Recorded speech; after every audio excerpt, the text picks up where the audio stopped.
वालेकुम स्टूडेंट, उम्मीद करती हूँ आप सब खैरियत से होंगे। आज के वीडियो का मौजू आपको पता है कि आज हम डिस्कस करेंगे पेपर प्रेजेंटेशन को। तो हम इन डिटेल बात करेंगे इस्लामियत के पेपर प्रेजेंटेशन के ऊपर। इसके अलावा आप यही सारी स्ट्रेटजीज उर्दू और मुताल्ला पाकिस्तान के पेपर के ऊपर भी अप्लाई कर सकते हैं। नाउ आज मैं आपको पेपर प्रेजेंटेशन के ऊपर चीजें बताऊंगी कि किस तरीके से आप कम टाइम में, अगर आपकी राइटिंग नॉर्मल है, एवरेज है, उस पर भी आप अपने पेपर को प्रेजेंटेबल बना सकते हो, जो आपको अच्छे नंबर लेने में काफी हेल्प करेगा। अच्छा, एक चीज आपने अपने जहन में रखनी है कि ये वीडियो इस्लामियत की प्रिपरेशन के ऊपर नहीं है, ये प्रेजेंटेशन के ऊपर है। यानी हम बात करेंगे कि किस तरीके से आप अपनी कॉपी को, अपनी आंसर शीट को प्रेजेंटेबल बनाओगे, जो आपको नंबर लेने में हेल्प करेंगे। सही। अगर आपको प्रिपरेशन के ऊपर वीडियो देखनी है कि इस्लामियत की कम वक्त में प्रिपरेशन किस तरह करें, कौन कौन से टॉपिक हैं, कौन कौन सी इंपॉर्टेंट चीजें हैं जो हमें याद करनी चाहिए, समझना चाहिए, ज्यादा वक्त लगाना चाहिए, तो वो मैं इन डिटेल वीडियो बना दूंगी। लेकिन अगर आपका रिस्पॉन्स इस वीडियो में अच्छा रहा तो, क्योंकि मैंने पिछली वीडियो में मैं काफी डीमोटिवेटेड रही हूँ, मैंने काफी कोशिश की है आपको अच्छा कंटेंट प्रोवाइड करने की, आपकी पेपर से रिलेटेड, आपके एग्जाम से रिलेटेड आपको गाइड करने की, लेकिन मुझे रिस्पॉन्स अच्छा नहीं मिला। तो वीडियो बनाने में काफी मेहनत लगती है, तो आप लोग सपोर्ट करो, करेज करो, मोटिवेट करो, ताकि इस तरीके की वीडियो मैं आपको ज्यादा प्रोवाइड कर सकूं। सही है। तो अगर आपका रिस्पॉन्स अच्छा रहा, इंशाल्लाह मैं आपको वो वीडियो भी प्रोवाइड कर दूंगी ना। अब हम बात करते हैं कि इस्लामियत की पेपर प्रेजेंटेशन आप कम वक्त में, कम टाइम में किस तरीके से करोगे, कैसे प्रेजेंटेबल बनाओगे। सही है। अच्छा, यहाँ पर कुछ तस्वीरें हैं पेपर की, आंसर शीट की। अब काफी स्टूडेंट कहते हैं कि हम इस तरीके से कैसे बनाएं। तो एक बात जहन में याद रखो कि इस्लामियत का पेपर हो या किसी भी सब्जेक्ट का पेपर हो, हम इस तरीके की राइटिंग या इस तरीके से कॉपी को प्रेजेंट नहीं कर सकते, क्योंकि हमारे पास टाइम कम होता है, हमें अपना टाइम देखकर काम करना है। ये प्रेजेंटेशन के ऊपर जो वीडियो होती है, ये जो मार्कर को बताते हैं कि इस तरह आप चलाएं, इस तरह कट मार्कर यूज करें, ठीक है, लेकिन इतना टाइम पेपर में थोड़ी होगा कि आप रंग बिरंगी मार्कर से जो है निकाल के काम कर रहे हो, डबल डबल लाइनें लगा रहे हो, इतना टाइम नहीं होता है स्टूडेंट। तो हम क्या करेंगे, कौन कौन सी चीजें अप्लाई करेंगे जिसकी मदद से उसी कम टाइम में हमारा पेपर भी कंप्लीट होगा और हमारी कॉपी प्रेजेंटेबल भी लगेगी। तो रेडी हो आप लोग? चलो, अब मैं आपको बताती हूँ सबसे पहली चीज आपने क्या करनी है। सबसे पहले अपना फोकस रखना है आपने कि आपके पेपर में जो हेडिंग्स हैं, यानी जो आपका पेपर आएगा, देखो पेपर का पैटर्न किस तरह होगा। सबसे पहले आपको एमसीक्यूज दिए जाएंगे। सही है। एमसीक्यूज का पेपर हो सकता है आपको अलग दिया जाए, यानी पहले आपको एमसीक्यूज का पेपर दिया जाएगा, आप एमसीक्यूज करोगे, कोशिश करना सही से समझकर हर एमसीक्यूज को प्रॉपर अटेम्प्ट करो, ठीक है। फिर आपसे वो पेपर ले लिया जाएगा और आपसे आपका जो बाकी सेक्शन का पेपर है वो दिया जाएगा, जिसमें सेक्शन बी, यानी सेक्शन जो आपका हिस्सा बे है और हिस्सा जी में, वो मौजूद होगा। हिस्सा बे में दो पार्ट होंगे, एक आपसे आयत का तर्जुमा और हदीस का तर्जुमा पूछा जाएगा। उसी पार्ट में, यानी हिस्सा बे में, आपको दिए जाएंगे जुज़वी सवालात, ठीक है। जुज़वी सवालात यानी शॉर्ट क्वेश्चन आंसर। आपको टोटल 8 क्वेश्चन दिया जाएगा। पहले का पैटर्न तो यही था, अभी हो सकता है क्वेश्चन बढ़ा दिए जाए, लेकिन चांसेस है कि आपको 8 क्वेश्चन दिए जाएंगे और आपको उसमें से 4 क्वेश्चन के आंसर लिखना होगा, ठीक है स्टूडेंट। अच्छा, जुज़वी मतलब कि शॉर्ट आंसर, याद रखिएगा, नंबर्स के अकॉर्डिंग काम कीजिएगा, ठीक है। लंबा लंबा इतना नहीं लिखिएगा, टू द पॉइंट आंसर लिखना है आपने शॉर्ट में। सही। फिर हमारे पास हिस्सा जीम आएगा और हिस्सा जीम में तफसीली यानी बयानिया सवालात होंगे। सही, जो 4 दिए जाएंगे। बयानिया में शायद ऑप्शन ना हो, ठीक है। अच्छा, जो हमारे पास 9 की स्टूडेंट है, 9 में जो इस्लामियत होगी उनको नोट भी दिया जाता है, लेकिन मैट्रिक में आपके पास जो है ना वो तर्जुमा, वो आयात और उनकी जो तफसीरें हैं वो बिलोंग है, तो इसलिए शायद नोट ना दिया जाए। शॉर्ट में, यानी जो आपको हिस्सा बे में आयात का तर्जुमा और हदीस का तर्जुमा लिखना होगा, तो उसमें स्टूडेंट आपको ज्यादा लॉन्ग नहीं लिखना होगा, क्योंकि 20 नंबर का वो सेक्शन होगा और उसी हिस्सा बे में जो 20 नंबर का है उसमें आपको 4 जुज़वी सवालात यानी शॉर्ट क्वेश्चन और 4 आपको क्या लिखने होंगे, अहदीस या आयात का तर्जुमा। तो अहदीस और आयात दोनों मिली हुई होगी, अब उनमें से आपको 4 लिखोगे। सही है। तो फिलहाल अभी तक का पैटर्न ये है। बाकी मॉडल पेपर आएगा, बाकी जो हमारे पास मॉडल पेपर तो आगे से आ गया है, बाकी जो हमारे पास 2023 के पेपर, पास्ट पेपर हमारे पास मौजूद नहीं है, क्योंकि बुक आपकी न्यू है, सिर्फ आपको मॉडल पेपर मिलेंगे। अगर आप 10 ईयर उठा लो यूसुफीस का या बाकी जो और हैं, उनका 10 देखने को मिलेंगे, लेकिन उसके अंदर आपको पास्ट पेपर नहीं मिलेगा क्योंकि किताब न्यू है। अच्छा, अब यहाँ पर एक बहुत अच्छा बेनिफिट है आपके लिए, वो ये है कि चूंकि पेपर अभी बना नहीं है ना, पुराना पेपर इस बुक से हुआ नहीं है, तो फायदा ये है कि ज्यादा आई गेस 100 में से 95% चांस है कि पूरा पेपर आपकी बुक में से ही आएगा। देखो पेपर बुक में से ही आता है, लेकिन जो पास्ट पेपर होते हैं उनमें से सवालात आ जाते हैं, तो हमें एक्स्ट्रा क्या करना होता है, पास्ट पेपर की भी तैयारी करनी होती है।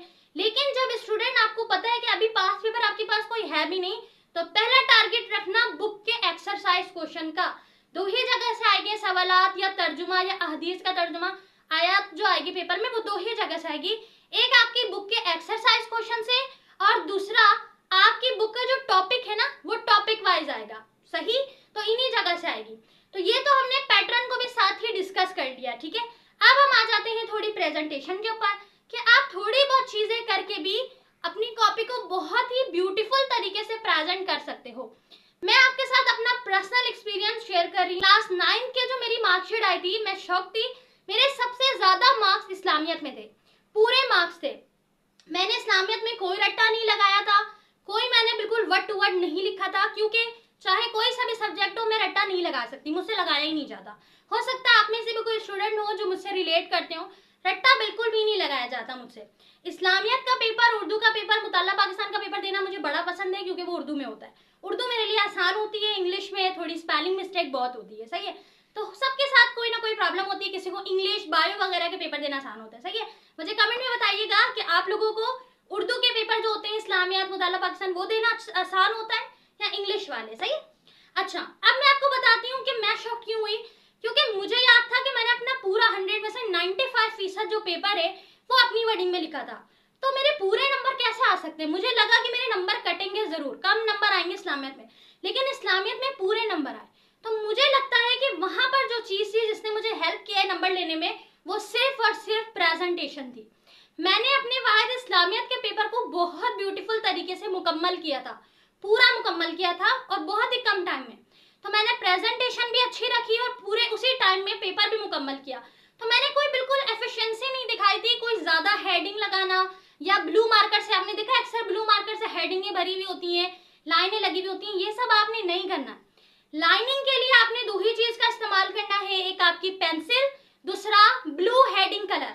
जो पिकासो का ब्लू हेडिंग कलर होता है या किसी और उसका मरकरी का ब्लू हेडिंग कलर होता है, वो ब्लू हेडिंग कलर आपने इस्तेमाल करना है। ये ब्लू कलर आपने यूज करना है लाइन के लिए, जो अक्सर अभी सरफैज ने भी बताया था ग्रुप में कि हम जो मार्जिन लगाएंगे लाइन, तो वो मार्कर से मत लगाना, ना ब्लू मार्कर से, ना ब्लैक मार्कर से, ना ही पॉइंटर से लगाना, ना ही इंक पेन से।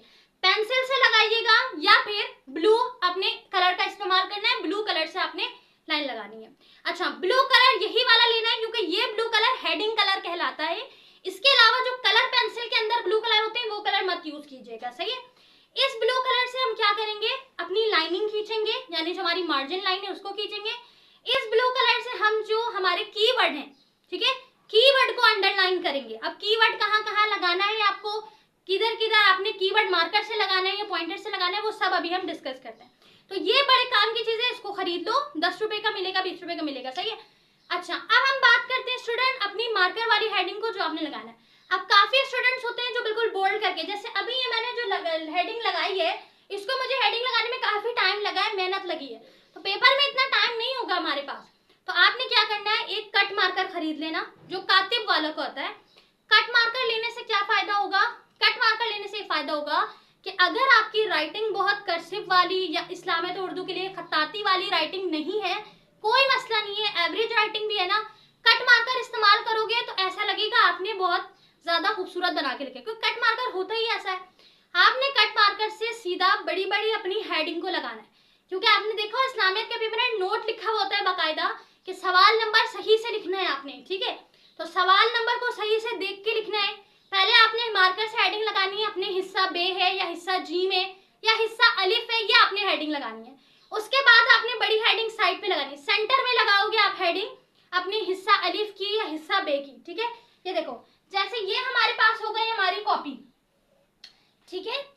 इस कॉपी में आपने जो हिस्से की हेडिंग लगानी है, यानी जो हम इंग्लिश के पेपर में सेक्शन कहते हैं, कुछ स्टूडेंट जो है वो इस्लामियत का पेपर इंग्लिश में भी अटेम्प्ट करेंगे, तो आपने जो इंग्लिश में अटेम्प्ट करेंगे उन्होंने सेक्शन की हेडिंग लगानी है इस तरह सेंटर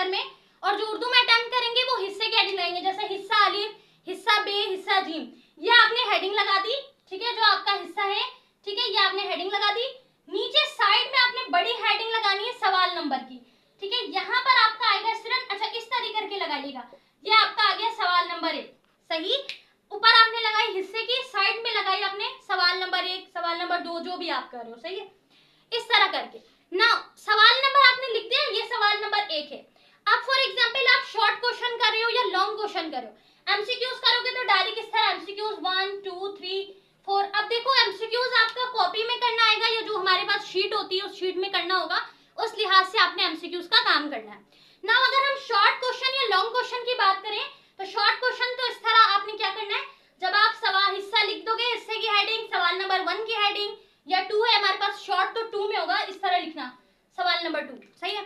अच्छा एक सबसे इंपॉर्टेंट चीज जो नंबर लिखने में गलती स्टूडेंट करते हैं, देखो जब आपके पेपर में इस तरह सवाल नंबर 2 लिखा है, इस तरह सवाल नंबर 3 लिखा है, 4 लिखा है, तो इसी तरह लिखना। पेपर में कॉपी में जो आप लिखोगे इस तरह मत लिख देना, ठीक है, इस तरह मत लिखना, जैसे लिखा हुआ है उसी तरह लिखना। ये छोटी छोटी चीजें हैं जो कम टाइम में, क्योंकि आपने वैसे भी हेडिंग तो लगानी है ना सवाल नंबर 1 की, सवाल नंबर 2 की, तो इसी तरह अपने पेपर को फॉलो करते हुए काम करोगे, चेकर के लिए आसानी होगी, कॉपी प्रेजेंटेबल लगेगी, आपको नंबर मिल जाएंगे, सही। ये छोटे छोटे तरीका होता है जिससे हम अपनी कॉपी को अच्छे से क्लियरिफाई करते हैं, ब्यूटीफाई करते हैं, ठीक है स्टूडेंट। तो ये हमारे पास हो गई हेडिंग, हेडिंग हमने डिस्कस कर लिया, लाइन हमने डिस्कस कर ली कि जो लाइन आप लगाओगे ब्लू कलर से। एक और सवाल अक्सर स्टूडेंट कह रहे हैं कि लाइन हम 2 साइड लगाएंगे या 1 साइड लगाएंगे। देखो स्टूडेंट क्या करते हैं, ये आपकी कॉपी है ना, सही है, अब वो क्या करेंगे ऐसे लाइन लगाएंगे डबल, सही। ये जगह छोड़ने की क्या जरूरत है, ये जगह छोड़ोगे ऐसा लगेगा कि आप कॉपी भरना चाह रहे हो, सिर्फ ऐसा काम नहीं करना है। ये मार्जिन लाइन तो लगेगी चौड़ी आपके स्केल के साइज की, ये आपका स्केल है, कोशिश करना लंबा वाला स्केल लो, उससे क्या होगा एक बार रखा सीधा कॉपी में पूरी लाइन आ गई, ठीक है। अच्छा 2 आपने चौड़ी लाइन लगा दी 2 फिंगर के बराबर, ये आपकी मार्जिन लाइन आ गई। अगर आप एक और लाइन लगाना चाहते हो, मैं लगाती थी और अपनी हर कॉपी में लगाती थी, तो कोशिश करना इस तरह चौड़ी मत लगाओ, फिर लगेगा कि भर रहे हो आप कॉपी को, पतली लगाओ। फिर अगर लगाना चाह रहे हो लगाओ, पतली लगाओ, ठीक है। एक साइड चौड़ी लगाएंगे ना क्योंकि वो मार्जिन लाइन है। और अभी तक जो पेपर हुआ इसमें मैंने सुना है स्टूडेंट से कि हमारे पास कॉपी में लाइन लगी हुई थी, सही है, तो इधर चौड़ी इधर आपने पतली लाइन लगानी है, ठीक है स्टूडेंट। तो ये लाइनिंग का मसला हल हो गया, दोनों साइड चौड़ी मत लगाइएगा, नंबर कटेंगे, ठीक है। अच्छा अब हमारे पास हेडिंग का भी समझा दिया कि आपने हेडिंग किस तरह लगानी है। नाउ सबसे इंपॉर्टेंट चीज आने है कि आपके पास जो आयत होगी, ठीक है, और हदीस होगी। अब जब आप हदीस का तर्जुमा लिखोगे या आयत का तर्जुमा लिखोगे तो कोशिश करना आयत का जो स्टार्ट होगा या हदीस का जो स्टार्ट होगा उसका स्टार्ट अरबिक लिख लेना, सही है। जैसे फॉर एग्जांपल कोई हदीस है, सही है, अब हदीस है ना, आपने कंप्लीट हदीस नहीं लिखनी, अब आपने सवाल नंबर डाल लिया, जैसे हदीस नंबर 2 कर रहे हो आप, तो डाल दिया हदीस नंबर 2 आपने, सही है, पूरा लिखना हदीस नंबर 2। अगर वो आयत है तो आयत नंबर 2, ठीक है, आपने लिख लिया। अब आप जो हदीस लिखोगे ना, जो अरबिक में आपके पेपर में लिखा हुआ होगा, इंग्लिश वाले में भी लिखा हुआ होगा, ठीक है, तो आपने हाफ लिखना है, सही है, हाफ लिख लिया आपने। अगर पूरा लिखना चाहो तो पूरा लिख लो, कोशिश करना कि सेंटर में आपने अपना ब्लैक पॉइंटर से लिखना है। ये सारी चीजें इसलिए बता रही हूँ ताकि कम वक्त में आपका पेपर ब्यूटीफुल लगे, प्रेजेंटेबल लगे, सही है। उसके बाद आपने सेंटर में इस तरह लिख लिया ब्लैक पॉइंटर से ना, फिर उसके बाद तर्जुमे की हेडिंग लगाई, फिर ब्लू इंक पेन से तर्जुमा लिखा, और अगर उसके आपने मजीद उसको एक्सप्लेन करने का लिखा हुआ है सवाल में कि इसको एक्सप्लेन भी करो, हदीस का जो तर्जुमा है इसकी तशरीह भी लिखो, या आपके पास आयत का जो तर्जुमा है उसको भी एक्सप्लेन करो, तो फिर आप हेडिंग लगा के उसको एक्सप्लेन करोगे, सही है। अगर सिर्फ तर्जुमा है, शॉर्ट में सिर्फ तर्जुमा लिखना है, तो सिर्फ तर्जुमे की हेडिंग लगाई, उसका तर्जुमा सही से लिखा, ठीक है। उसके बाद ब्लू कलर उठाया, एक हदीस या एक आयत का तर्जुमा मुकम्मल हुआ, सेंटर पे थोड़ी सी लाइन लगा दी, इससे क्या होगा यहाँ पर आपका खत्म हो गया एक हदीस। दूसरी हदीस आपने की हदीस नंबर 4 की आपने, लेट्स सपोज आपने किया हदीस नंबर 4, हदीस नंबर 4 इसी तरह आपने हाफ आयत लिखी, ठीक है स्टूडेंट। हाफ आयत लिखने के बाद तर्जुमे की हेडिंग, तर्जुमे की हेडिंग के बाद ये आपने अपना तर्जुमा लिखा, ब्लू कलर उठाया, सेंटर में इस तरह लाइन खींच दी, दूसरी हदीस कंप्लीट, सही। इस तरह आपने काम करना है, सही, साफ सुथरे से काम करना है। राइटिंग चाहे जैसे भी हो, राइटिंग को लेके परेशान मत हो, एवरेज राइटिंग है, ठीक है, बस प्रॉपर काम करना है कि गंदा ना लगे, रीडेबल हो, आसान हो, क्योंकि उर्दू और इस्लामिक जो हम लिखते हैं तो उसमें क्या होता है घिचमिच हो जाता है, सही है। अब आप बड़ी क्लासेस में आ गए हो तो आप लाइन छोड़ के काम बिल्कुल नहीं कर सकते, उसी में आपने करना है, तो आपने सही से प्रेजेंटेबल बना के इजिली लिखना है। एक और चीज, अगर आपकी कोई मिस्टेक हो जाए लिखते दौरान, आपने कुछ लिखा वो गलत लिखा गया या ये नहीं लिखना था, रिमूवर मत यूज करना। स्टार्ट से सबने कहा हुआ, टीचर्स ने बिल्कुल सही कहा है, रिमूवर नहीं यूज करो। पेपर की कॉपी बहुत लो क्वालिटी की होती है, रिमूवर यूज करोगे पीछे का मिट जाएगा, नंबर डिडक्ट हो जाएंगे, ठीक है। रिमूवर मत यूज कीजिएगा। पेंसिल लिया, जैसे फॉर एग्जांपल आपने कुछ लिखा है गलत हो गया, पेंसिल उठाओ, उसको ऐसे कट करो, बस इनफ, हट गया, वो कट गया, ठीक है। वाज़ेह हो रहा है कि ये बच्चे ने गलत लिख दिया था, कट कर दिया। और कोशिश करना, अगर आपने इतना बड़ा पैराग्राफ लिखा है ना, लॉन्ग सवाल का या शॉर्ट सवाल या तशरीह लिखी है, कुछ लिखा है, अब ये इसमें आपको दिख रहा है 3-4 गलती है, छोटी छोटी गलती है, यहाँ पर, ठीक है, यहाँ पर इस तरह आपने कट लगाया, सही है। कोशिश करना कि भाई इतने ज्यादा को वाज़ेह नहीं होगा, पूरे पेपर में तो पेंसिल से कट नजर आएगा। जो छोटी बहुत चीजें हो ना उनको छोड़ दो, सही है। चेकर वर्ड टू वर्ड नहीं चेक करेगा, वो जस्ट इस तरह चेक करेगा, सही। छोटी छोटी को छोड़ दो। अगर मेजर कोई बड़ी लाइन गलत हो गई है, कोई मेन वर्ड गलत हो गया है, डायरेक्ट बस पेंसिल से यूं कट लगाया, इस तरीके से बाकी काम कंटिन्यू करो, ठीक है। तो ये तो हमने बात कर ली भाई किसकी, सबसे पहले लाइनिंग की, हेडिंग की, ठीक है। साथ ही हमने जो मिस्टेक होगी उनको कैसे करेक्ट करना है ये बात हो गई। अब सबसे लास्ट और सबसे इंपॉर्टेंट चीज जो आपने करनी है, अंडरलाइन, जिसकी हम बात कर रहे थे कीवर्ड की, कीवर्ड को हाईलाइट करना है तो कैसे करेंगे। देखो, हाईलाइट का मतलब ये नहीं है कि आपने हाईलाइटर इस्तेमाल करना है। पेंसिल ब्लू कलर यानी हेडिंग वाला blue colour, blue marker cut और ब्लैक मार्कर कट, इन 4 के अलावा और कोई चीजें इस्तेमाल मत करना, सही है। 4 इनफ है आपके पेपर के लिए। और हाँ, एक पॉइंटर, ये ब्लू इंक पेन हो गया आपका, और पॉइंटर तो मस्ट है, कंपल्सरी है, सही है। अब क्या करना है स्टूडेंट, आपने जो कीवर्ड हमारे पास आएगा, ठीक है, उसको हमने कैसे सॉर्ट आउट करना है। देखो, ये हमारे पास, यहाँ पर मैं आपको एक्सप्लेन करती हूँ कीवर्ड का क्या करना है। देखो, ये हमारे पास आ गया पूरा आंसर, ये हेडिंग, साइड में हेडिंग, और ये हमारे पास आ गया हमारा आंसर, सही। अब इस आंसर में फॉर एग्जांपल कोई कीवर्ड है, सही है। जैसे आप बता रहे हो भाई नमाज की अहमियत बता रहे हो, नमाज पढ़ने की अहमियत, नमाज की फजीलत बता रहे हो, ठीक है। अब उसमें बार बार वर्ड किसका आएगा, नमाज का आएगा, सही है। उसकी फजीलत का आएगा, ठीक है। उसको ना पढ़ने का जो गुनाह है वो आएगा, ठीक है।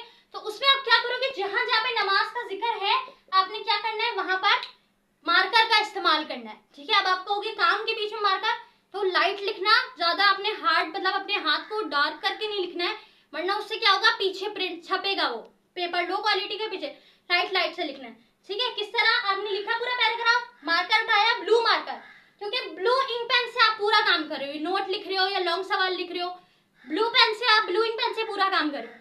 तो आपने क्या करना है स्टूडेंट, ब्लू मार्कर ही उठाना है। अब मैंने ब्लू मार्कर उठाया, पहले ब्लू पेन उठाया, ब्लू पेन से मैंने लिखा, इस तरह लिखा।